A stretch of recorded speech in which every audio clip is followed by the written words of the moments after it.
ગુજરાતમાં સરકારનો વધુ એક ફતવો અને ફતવામાં પણ કોણ ભોગ બને? ગુજરાતનો ખેડૂતો. ગુજરાતના ખેડૂતોને સિઝનના સમય પહેલા એટલે કે અત્યારે સૌથી વધુ ડીઝલની જરૂર છે.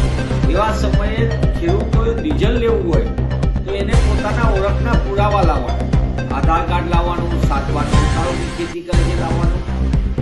સરકારના નીત નવા ફતવાના કારણે એક તરફ ડીઝલના જથ્થાની લાઈનમાં ડીઝલ મેળવવા માટે જગતનો લાઈનમાં ઉભો રહે, બીજી બાજુ ખાતર મેળવવા માટે લાઈનમાં ઉભો રહે, બિયારણ નકલી કે અસલી છે ચકાસણીમાં લાઈનમાં ઉભો રહે. એટલે જગતના તાતને વારંવારની પરેશાની ભોગવવી પડે એવી સ્થિતિમાં ભાજપ સરકારના ભ્રષ્ટ વહીવટના પામે છે. ભાજપાની ખેડૂત વિરોધી નીતિના કારણે ગુજરાતનો ખેડૂતો આમે આર્થિક દેવાદારીમાં છે.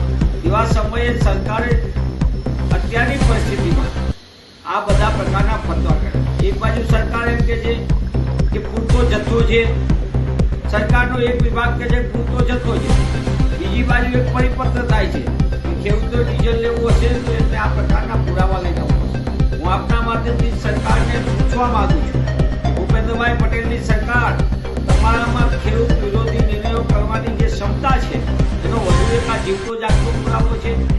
તમારે ખરેખર જથ્થો હોય ખેડૂતની માંગ પ્રમાણે આપો, એ વધારાનું કઈ ડીઝલ લઈ નથી જવાનું, એની જરૂરિયાત મુજબ લઈ જવાનું છે.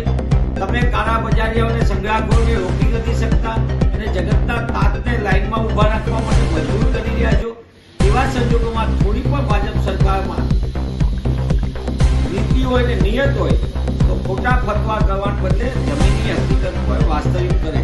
ડીઝલની બારોબાર કોણ ખેલ કરે છે, યુરિયા ખાતર સહિત ખાતરનો જથ્થો કોણ સગે વગે કરે છે, આ બધી વાત સરકારના ધ્યાનમાં છે. કાળા બજારિયા કોણ છે, સંગ્રાહકો કોણ છે, એ પણ સરકારના લિસ્ટેડ છે. તો સરકાર શા માટે એમની સામે પગલાં નથી લેતી અને બીજી બાજુ ખેડૂત અને સામાન્ય જનતાને હેરાનગતિ કરે છે? આ સરકારનો નિષ્ફળતાનો વધુ એક નમૂનો છે અને સરકાર જે દાવા કરે છે એની કુલ ખોટતો પણ આ એક